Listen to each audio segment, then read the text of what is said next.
Hi hello నమస్తే. ఈరోజు పార్లమెంట్లో ఒక పెద్ద డిబేట్ జరగబోతుంది. పార్లమెంట్లో అదే వందే మాతరం మీద డిబేట్ చేయబోతున్నారు.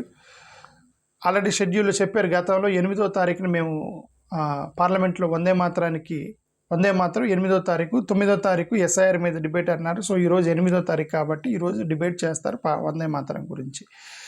వందే మాతరం అనేటువంటి సాంగ్ 1882లో బంకించంద్ర చటర్జీ రాసినటువంటి ఒక సాంగ్. ఆ రోజు ముస్లిమ్స్ మీద కొట్లాడటానికి కొంతమంది మాంగ్స్ సన్యాసీలు, వెస్ట్ బెంగాల్లో కొంతమంది హిందూ సన్యాసీలు అప్పుడున్నటువంటి ముస్లిం రూలర్స్ మీద కొట్లాడుతున్న సమయంలో వాళ్ళని ఎంకరేజ్ చేయడానికి ఆనందమత్ అనేటువంటి ఒక నవల్లో ఒక సాంగ్ రాశారు బంకించంద్ర చటర్జీ గారు 6 స్టాంజాస్ తోటి. ఇప్పుడు అది రికరింగ్ పొలిటికల్ కాంట్రవర్సీ అవుతుంది. మోడీ గారు దాన్ని లేపిన దగ్గర నుంచి, because they made it controversy. Bengal elections వస్తున్నాయి, so they is no surprise in this. Elections వచ్చినప్పుడు ఇలాంటి కాంట్రవర్సీస్ వస్తూ ఉంటాయి, డిబేట్లు జరుగుతూ ఉంటాయి, ఎలక్షన్స్ మొత్తం పోలరైజేషన్ జరుగుతాయి, ఓట్ల రిలీజన్ మీద పోలరైజేషన్ జరుగుతాయి. ఇప్పుడు మీరు హిందువులకి అన్యాయం చేశారని కన్విన్స్ చేస్తే తప్ప ఇప్పుడు వెస్ట్ బెంగాల్లో వాళ్ళకు ఓట్లు రావు. దాన్ని చేయడానికి ఈ ముస్లిమ్స్ని, క్రిస్టియన్స్ని, ఈ మైనారిటీస్ని మీరు అప్పీస్ చేస్తున్నారని బలంగా చెప్తే వాళ్ళకు ఓట్లు వస్తాయి. So this is a political controversy లేపారు. But let us go and see what happened exactly. ఈ 150th యానివర్సరీ రోజు వందే మాతరం గురించి నరేంద్ర మోడీ గారు మీరు కావాలని ఆ రోజు కాంగ్రెస్ వాళ్ళు 4 స్టాంజాస్ అని తప్పించారు, మా హిందువులను అవమానించారు, దుర్గామాత సంబంధించిన స్టాంజాస్ అని మీరు తీసేశారు, ముస్లిమ్స్ అప్పీజ్మెంట్ చేయడానికి అనేది ఒక పెద్ద ఆరోపణ చేశాడు. ఆ రోజు నుంచి అది ట్రిగ్గర్ అవుతూ వచ్చింది అది. సో ఈరోజు పార్లమెంట్లో మాట్లాడేంత స్థాయికి అంత పెద్ద గొడవ అయింది దానికి సంబంధించి. దీని చరిత్రలోకి వెళ్ళి చూద్దాం. అసలు ఈ వందే మాతరానికి సంబంధించి 1937లో రిమెంబర్ ఇప్పుడే 13% ముస్లిమ్స్ ఉన్నారు భారతదేశంలో. ఎంత? 13% ముస్లిమ్స్ ఇప్పుడే ఉన్నారు. ఇప్పుడే 13% ఉంటే ఇండిపెండెన్స్ ముందు ఎంతమంది ఉంటారు ముస్లిమ్స్?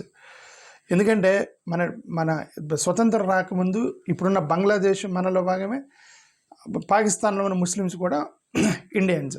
ఇప్పుడు ఎంత కలిసి ఉన్నారు బిఫోర్ ఇండిపెండెన్స్. మరి పాకిస్తాను, బంగ్లాదేశ్లో ఉన్న ముస్లిమ్స్ కూడా భారతదేశంలో భాగమైనప్పుడు అప్పుడు ముస్లిం పాపులేషన్ ఎంత ఉండొచ్చు? మీరు జస్ట్ ఇమాజిన్ చేసుకోండి. ఓకే, ముస్లిమ్స్ అందరూ 2 దేశాలుగా విడిపోయారు, 2 దేశాల్లోకి వెళ్ళిపోయారు. బంగ్లాదేశ్ దేశంలోకి, పాకిస్తాన్ దేశంలోకి ముస్లిమ్స్ వెళ్ళిపోయినప్పుడు ఓకే, వాళ్ళు వెళ్ళిపోయిన తర్వాతే మనకు 13% ఉంటే మేబీ అప్పుడు 30% దాకా ముస్లిమ్స్ ఉండొచ్చు. 30% మీరు ఇప్పుడు ఒక చిన్న 5%, 6% ఓట్ బ్యాంక్ ఉంటేనే దాన్ని పోలరైజేషన్ చేసుకోవడానికి నానా తంటాలు పడి వాళ్ళకి ఆ స్కీములు ఇచ్చి, ఈ స్కీములు ఇచ్చి, వాళ్ళు మనం అటు చేయకూడదు, రేపొద్దున ఓట్లు వేయరు, ఈ చెత్తా చెదారం అంతా చేస్తారు కదా రాజకీయ నాయకులు. ఓట్ల కోసమే చెత్తా చెదారం అంతా, ఓట్ బ్యాంక్ పాలిటిక్స్, అప్పీజ్మెంట్, కులాల అప్పీజ్మెంట్, ఇదిగో ఈ కులానికి 5% ఓట్ బ్యాంక్ ఉందని చేస్తే మరి ఆ రోజు 30% ఉన్నటువంటి ముస్లిమ్స్ని యునైట్ చేసి యుద్ధం చేయాలండి వాళ్ళు. బ్రిటిష్ వాళ్ళతో యుద్ధం చేయడానికి మరి ఫ్రీడమ్ ఫైటర్స్ చేసిన పని మామూలు పనా? ఓకే, 30% ముస్లిమ్స్ ఉన్నారు అప్పుడు. ఈ యొక్క స్టాంజాస్, లాస్ట్ 4 స్టాంజాస్ అనేవి దుర్గాదేవికి సంబంధించినటువంటి స్టాంజాస్ ఉన్నాయని, మోరోవర్ అది ముస్లిం లీడర్స్కి వ్యతిరేకంగా కొట్లాడటానికి సన్యాసుల కోసం రాసిందని అప్పుడున్న ముస్లిమ్స్ అబ్జెక్ట్ చేశారు. లాస్ట్ 4 స్టాంజాస్ వద్దని. సో వీళ్ళు కన్ఫ్లిక్ట్ లేసింది. సో ఇప్పుడు లీడర్స్ ఏం చేస్తారు? ఎందుకంటే 30% అపోజ్ చేస్తున్నారు, సో వీళ్ళందరినీ కలుపుకొని పోవాలి. ఎందుకంటే మనం బ్రిటిష్ వాడి మీద కొట్లాడాలి, బ్రిటిష్ వాడి మీద యుద్ధం చేయాలండి. వీళ్ళందరినీ కలుపుకొని ఆ రోజు ఫ్రీడమ్ ఫెడరేషన్ అంతా తలకాయ నొప్పి, మీరు అర్థం చేసుకోండి. వీళ్ళందరినీ కలుపుకొని Hindu, Muslim, Christian, north, south మొత్తాన్ని కలుపుకొని బ్రిటిష్ వాళ్ళ మీద యుద్ధం చేయాలి అని అంటే వాళ్ళు ఎంత కష్టపడి ఉంటారు మీరు జస్ట్ ఇమాజిన్. ఇన్ని గొడవల మధ్య నేను దాన్ని యూనిటీగా చూస్తాను, డివిజన్గా నేను చూడను. వాళ్ళు సక్సెస్ అయ్యారు, వీళ్ళందరినీ యునైట్ చేయడంలో సక్సెస్ అయ్యారు. ఆ రోజు అపోజ్ చేసిన వాళ్ళు ఇప్పుడు కూడా అపోజ్ చేస్తున్నారు. బికాజ్ ఇప్పుడు డివిజన్ ఎవరు కోరుకున్నారు మనకైతే తెలియదు. ఇప్పుడు ఆ రోజు ఫ్రీడమ్ ఫైటర్స్ అయితే we wanted to unite everybody, కాబట్టి సెక్యులర్ స్టాంజెస్ నుండి తీసుకున్నామని వాళ్ళ యొక్క ఆర్గ్యుమెంట్ అనమాట ఆ టైంలో. Okay, just 1 minute.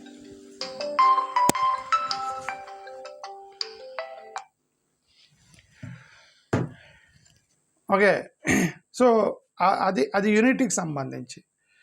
More over constitution రీసెంట్గా article 51A Indian constitution confirm చేసింది. ఫస్ట్ టూ స్టాంజర్సే వందే మాతరానికి సంబంధించని. 2009లో సుప్రీంకోర్టు కూడా చెప్పింది ఫస్ట్ 2 స్టాంజర్స్కి సంబంధించింది మాత్రమే అఫీషియల్ నేషనల్ సాంగ్. ఒక మాట అంది supreme court, to reflect the diversity of India అనే పదం వాడింది. Reflect the diversity of India అంటే భారతదేశంలో Hindu, Muslim, Christian, Jain, Parsi, SC, ST, Mala, Madiga, okay, BC, OC, Reddy, Kamma, Punjabi, Bengali, Tamil, Dravidian, Aryan, ఇంతమంది ఇన్ని రకాల వ్యక్తులు డైవర్సిఫైడ్ ఇండియాలో, వీళ్ళందరికీ డైవర్సిఫైడ్ కంట్రీకి ఆ ఫస్ట్ 2 స్టాంజర్స్ మాత్రమే తీసుకున్నారు. సుప్రీంకోర్టు చెప్పింది 2009లో క్లారిఫికేషన్ ఇచ్చింది. అయినా సరే ఇప్పుడు వీళ్ళే ఉంటారంటే అప్పుడు మీరు తొలగించారు అనేది వీళ్ళకి ఆర్గ్యుమెంట్. ఇప్పుడు ఈరోజు డిస్కస్ చేయబోతున్నారు. నాకు అర్థమైంది. కాన్స్టిట్యూషనల్గా అఫీషియల్ రికగ్నిషన్ అనేది వాళ్ళు constitutional it is valid. But కాకపోతే అంటే బీజేపీ, ఆర్ఎస్ఎస్ హిస్టారికల్గా వాళ్ళు దీన్ని వందే మాత్రం పాడలేదని కాంగ్రెస్ వాళ్ళు ఆరోపణలు చేస్తున్నారు. ఏమని, మీరు అసలు ఆర్ఎస్ఎస్కి సంబంధించిన వాళ్ళు వందే మాత్రాన్ని పాడలేదు, క్విట్ ఇండియా మూవ్మెంట్లోనే పార్టిసిపేట్ చేయలేదు అనేది కాంగ్రెస్ వాళ్ళు ఇప్పుడు చెప్తున్నారు కదా. మరి ఆ రోజు మీరు క్విట్ ఇండియా మూవ్మెంట్లోనే పాల్గొనకుండా, వందే మాత్రం పాడకుండా, ఈరోజు దాని మీద చర్చ, రాద్ధాంతం ఏంటి అని అంటే అది అని కాంగ్రెస్ వాళ్ళు చేసిన ఆరోపణ. సార్ అది చేశారా? రీసెంట్గా రాజ్యసభలో వందే మాత్రం పాడకూడదని ఒక ఇది బ్యాన్ పెట్టారు. అది ఎందుకు పెట్టారో తెలియదు. ఇప్పుడు వీళ్ళే వందే మాత్రం మీద వీళ్ళు గొడవ చేస్తున్నారు. వీళ్ళే వందే మాత్రం గొడవ పెట్టి మరి పార్లమెంట్లో వందే మాత్రం అనకూడదు అని చెప్పేసి వీళ్ళే చట్టం చేశారు నిన్న రాజ్యసభలో. ఎందుకు చేశారో తెలియదు. ఓకే, మరి వందే మాత్రం నువ్వు పాడకూడదని మీరే బ్యాన్ చేసేటప్పుడు మరి ఈ గొడవంత ఎందుకు తెలియదు. ఎవడు అదే డబుల్ స్టాండర్డ్, ఈ గొడవంత డబుల్ స్టాండర్డ్. అందుకే ఒక సుప్రియ శ్రీనాథ్ అనే ఒక ట్వీట్ చేసింది అప్పుడు, British had a problem with Vande Mataram, నా BJP had problem with Vande Mataram అని ట్వీట్ చేసింది ఆమె. ఓకే, సో బేసికల్గా అప్పుడు ఉన్నటువంటి ఫ్రీడమ్ ఫైటర్స్, ఫ్రీడమ్ ఫైటర్సే ఇప్పుడు అఫ్కోర్స్ కాంగ్రెస్ పార్టీలో ఉన్నారనుకోండి. ఇప్పుడు వీళ్ళేంది, ఇప్పుడు అప్పుడున్న ఫ్రీడమ్ ఫైటర్స్ అప్పుడున్న మొత్తం యాజ్ ఇట్ ఈస్గా కొనసాగించడానికి ఇప్పుడు వీళ్ళు ట్రై చేస్తున్నారు, అపోజిషన్ వాళ్ళు. బట్ బీజేపీ వాళ్ళు ఏంటంటే అప్పుడు ఏదైతే అపోజ్ చేశారో దాన్ని ఇప్పుడు కూడా అపోజ్ చేస్తున్నారు. అంటే దట్స్ వాట్ ఐ సెడ్. అప్పుడు డివిజన్ ఉంది, 1932లో డివిజన్ ఉంది, ఇప్పుడు కూడా అదే డివిజన్ కొనసాగుతుంది. అప్పుడు వీళ్ళు ఎవరైతే ఈ ఫ్రీడమ్ ఫైటర్స్ వీళ్ళందరూ కూడా అందరినీ కలుపుకొని పోవాలి, అందరినీ యునైటెడ్గా భారతదేశాన్ని ముందుకు తీసుకెళ్ళాలి, అందరినీ ఒక సెక్యులర్ దేశంగా తీసుకెళ్లాలనేది అప్పుడున్నటువంటి ఆ యొక్క ఇంటెన్షన్ ఏదైతే ఉందో, హిందూ, ముస్లిం, క్రిస్టియన్ మొత్తం కలిసి ఉండాలంటే ఏదైతే ఉందో దాన్ని ఇప్పుడు వీళ్ళు కట్టుబడి ఉన్నారు. అప్పుడు అలా కాదండి, మీ ముస్లిమ్స్ కాదు హిందువులకు సంబంధించిన స్టాంజానే పెట్టాలని చెప్పి వాళ్ళు అప్పుడు అపోజ్ చేశారు. ఇప్పుడు కూడా అదే రాజకీయం జరుగుతుంది. అంతే సింపుల్గా జరిగేది, కొత్తది రాజకీయం కాదు ఇది. 1932 నుంచి జరుగుతున్నటువంటి రాజకీయం ఇది. ఓకే, ఈ వందే మాత్రాన్ని అప్పుడు ముస్లిం లీగ్ వాళ్ళు అబ్జెక్షన్ చేశారు. ఎందుకంటే ఫ్రీడమ్ ఫైటర్, ఇప్పుడు అదే చెప్తున్నాను, 30% మన భారతదేశంలో ఒక 20-30% ముస్లిమ్స్ ఉన్నప్పుడు, అప్పుడు బిఫోర్ ఇండిపెండెన్స్, వాళ్ళని కూడా కలుపుకొని మన శత్రువుల మీదకి యుద్ధానికి వెళ్ళాలంటే వాళ్ళని కూడా కలుపుకోవాలంటే మరి వాళ్ళ యొక్క అభిప్రాయం కూడా తీసుకోవాలి. సో వాళ్ళు అప్పుడు ముస్లిమ్స్ అబ్జెక్ట్ చేశారు. ఎందుకంటే ఇది ముస్లిం రూలర్స్కి వ్యతిరేకంగా రాసినటువంటి ఆ లాస్ట్ 4 స్టాంజర్స్ ఏదో దుర్గామాతని, సరస్వతీదేవిని దానికోసం రాశారు. కాబట్టి మేము కూడా పార్టిసిపేట్ చేయాలి కాబట్టి ఫ్రీడమ్ మూమెంట్లో, సో వాటిని తొలగించండి అని వాళ్ళు అడిగారు. అప్పుడు అడిగారు కాబట్టి వాళ్ళు ఫస్ట్ 2 సెక్యులర్ స్టాంజర్స్ మాత్రమే తీసుకున్నారు. అది నేను తప్పని నేను అనుకోవట్లేదు, ఎందుకంటే అందరిని యునైట్ చేయాలి. నేను అదే చెప్తున్నాను. ఇప్పుడు మీరు ఓట్ బ్యాంక్ కోసం 2% ఉన్న క్యాస్ట్ ఇదిగో సోన్స్ క్యాస్ట్ వాళ్ళకు 2% మాలోళ్ళు ఉన్నారనుకోండి, అర్రే మీరు మాలోళ్ళని హట్ చేయకండి, వాళ్ళు ఓట్లు లేరు రేపు పొద్దున మనకి, లేదు మాదిగల్ని హట్ చేయకండి వాళ్ళు ఓట్లు లేరు అని చెప్పేసి ఓట్ల బ్యాంక్ కోసం ఎన్ని నానా తంటాలు పడుతున్నారు 5%, 6%కి. బట్ ఆ రోజు 30% ముస్లిమ్స్ ఉన్నారు. వాళ్ళందరిని వదిలేసి మనం ఫ్రీడమ్ ఫైట్ చేయలేము. వాళ్ళని కూడా కలుపుకొని పోయి ఫ్రీడమ్ ఫైట్ చేయాలి. కాబట్టి వాళ్ళు సెక్యులర్ స్టాండ్ తీసుకున్నారు. ఇప్పుడు అదే సెక్యులర్ స్టాండ్లో ఇప్పుడు ఉన్నారు వీళ్ళంతా అపోజిషన్ పార్టీలు.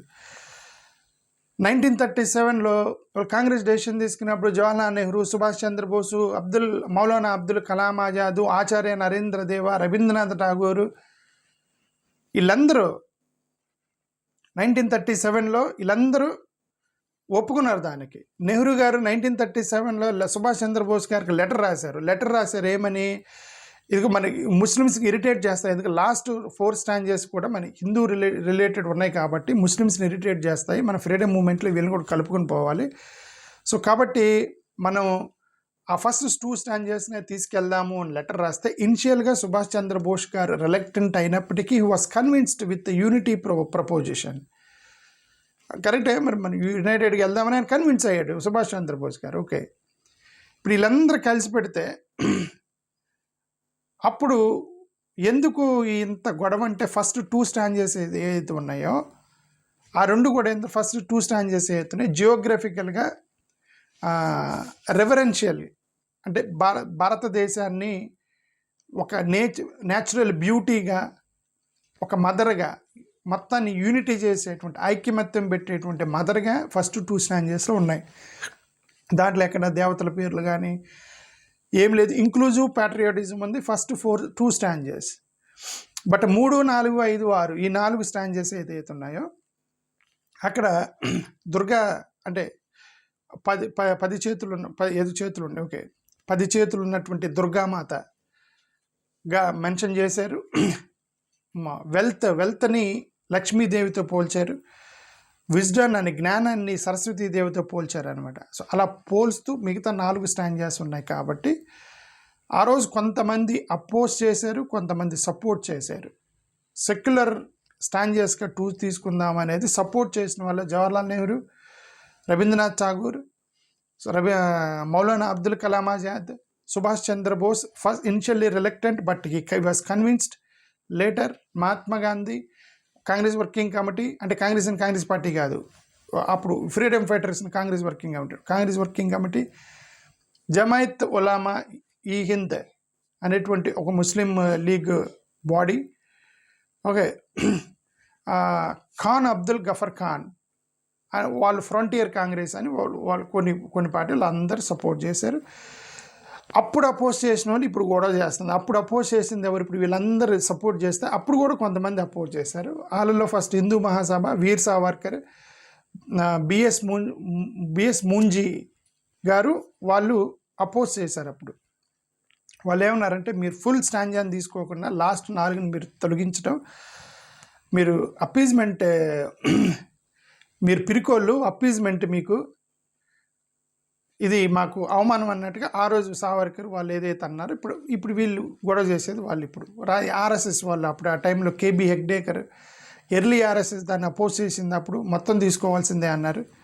మీరు ముస్లిమ్స్కి లొంగిపోయారు అది ఇదని ఆ రోజు అన్నారు. ఓకే, ఇప్పుడు మోడీ గారు అనేది కూడా అప్పుడు హెగ్డేవారు సావర్కర్ అన్నది ఇప్పుడు మోడీ గారు అంటారు అనమాట దాన్ని. సమ్ బెంగాలీ హిందూ లీడర్స్ కూడా అప్పుడు అపోజ్ చేశారు. లైక్ శ్యామ్ ప్రసాద్ ముఖర్జీ లాంటి వాళ్ళు అపోజ్ చేశారు అప్పుడు. ఓకే, మా శ్యామ్ ప్రసాద్ ముఖర్జీ బెంగాలీ హిందూ కాబట్టి బంకిం చంద్ర చటర్జీ బెంగాలీ సెంటిమెంట్స్ని మీరు హట్ చేశారని అతను ఆ రోజు అపోజ్ చేశాడు 1939-40 ఆ టైంలో. ఆర్య సమాజ్ సెక్షన్ ఉంది, ఆర్య సమాజ్ సెక్షన్ కూడా అపోజ్ చేసింది. ముస్లిం లీగ్లో ఇంకొక పార్ట్ ఉంది, మహమ్మద్ అలీ జిన్నా అని కొంతమంది లీడర్స్ ముస్లిం లీగ్లో ఉన్న వాళ్ళు అపోజ్ చేశారు. దేనికి అపోజ్ చేశారంటే మొత్తం వద్దన్నారు. అసలుకి ఆ ఫస్ట్ 2 స్టాంజెస్ కూడా వద్దు, అసలు ఆ వందే మాత్రం వద్దని చెప్పి అపోజ్ చేశారు వాళ్ళు. అప్పుడు ముస్లిం మహమ్మద్ అలీ జిన్నా వీళ్ళందరూ కూడా. అప్పుడు డాక్టర్ బిఆర్ అంబేద్కర్ దాన్ని అసలు చెయ్యబెట్టలేదు. అతను ఏ స్టాండ్ తీసుకోలేదు, సైలెంట్గా ఉన్నాడు. వీళ్ళు కొట్టుకుంటుంటే అసలు అది నా సమస్య కాదు, మా సమస్య అంతా కూడా మార్జినలైజ్ సెక్షన్స్ అని ఆయన ఫోకస్ వేరే దగ్గర ఉంది. ఆయన focus, Ambedkar focus to build the nation with socialistic approach. ఈ మతాలతో that is not is cup of coffee Ambedkar ఆ టైంలో ఆయన ఏమి స్టాండ్స్ తీసుకోలేదు. బట్ 1950 కాన్స్టిట్యూయెంట్ అసెంబ్లీలో ఆ ఫస్ట్ 2 స్టాంజెస్ని రాజ్యాంగంలో పెట్టడానికి అంబేద్కర్ ఒప్పుకున్నాడు. అప్పుడు అంటే అంబేద్కర్ కూడా ప్రాబ్లం లేదు. సర్దార్ వల్లభాయ్ పటేల్ గారు మెజారిటీ కాంగ్రెస్ డెసిషన్ ఉంది కాబట్టి అదే ఒకవేళ వాళ్ళకి డిఫరెన్సెస్ ఆఫ్ ఒపీనియన్ ఉండొచ్చు. సో ఆయన ఒప్పుకున్నారు. సో ఇప్పుడు వీళ్ళు ఏమంటారంటే అప్పుడు డిఫరెన్సెస్ ఆఫ్ ఒపీనియన్ని ఇప్పుడు మా నాయకులుగా ఇప్పుడు డికే శివకుమార్ని ముఖ్యమంత్రిని పెట్టాలా, లేదంటే సిద్ధరామయ్యని ముఖ్యమంత్రిగా కంటిన్యూ చేయాలా అని సోనియా గాంధీకి రాహుల్ గాంధీకి మధ్యలో డిస్కషన్ జరిగిందని ఒక పేపర్లో చూశాను. సోనియా గాంధీ గారు అంటారు, నేను డికే శివకుమార్కి మాట ఇచ్చాను, సో డికే శివకుమార్ని ముఖ్యమంత్రిని చేద్దాను సోనియా గాంధీ గారు అంటే, ఈయన రాహుల్ గాంధీ గారేమో ఇప్పటికే 2-3 చోట్ల ఓడిపోయి ఉన్నాము, మళ్ళీ అస్థిరత ఇప్పుడు మార్చామంటే మళ్ళీ ప్రాబ్లం వచ్చేసిద్దామని రాహుల్ గాంధీ అని డిఫరెన్సెస్ ఆఫ్ ఒపీనియన్ ఉన్నాయి. అంటే ఇప్పుడు ఈ రెండిట్లో వచ్చే ఒక 10-20 సంవత్సరాల తర్వాత వీళ్ళిద్దరు భీకరంగా కొట్టుకున్నారు, అన్యాయం జరిగిపోయింది, వీళ్ళిద్దరు అసలు సోనియా గాంధీ రాహుల్ గాంధీ ఒక పెద్ద యుద్ధం జరిగిందని మీరు ట్విస్ట్ చేస్తే మనం ఒక ఇన్సిడెంట్ దగ్గర డిఫరెన్సెస్ ఒపీనియన్స్. అలాగే నెహ్రూ ప్లస్ పటేల్కి, బోస్కి, నెహ్రూకి, గాంధీకి, చంద్రబోస్కి ఇట్లా డిస్కషన్ జరిగినప్పుడు డిఫరెన్సెస్ ఒపీనియన్స్ ఉంటాయి. But they convinced at one point which ever is the better that make the decision. Okay, దాన్ని ఇప్పుడు వెస్ట్ బెంగాల్లో ఇప్పుడు వెస్ట్ బెంగాల్ ఎన్నికలు వస్తున్నాయి కాబట్టి ఇదంతా బయటకు లేపారని నా ఉద్దేశం. ఇది చూద్దాం మరి ఈరోజు చర్చ చేస్తారు, ఇంతకన్నా ఇంకేం చర్చ చేస్తారు? నేను చెప్పాను కదా, ఇదే చర్చ చేస్తారు అక్కడ. అది థ్యాంక్ యూ, నమస్కారం.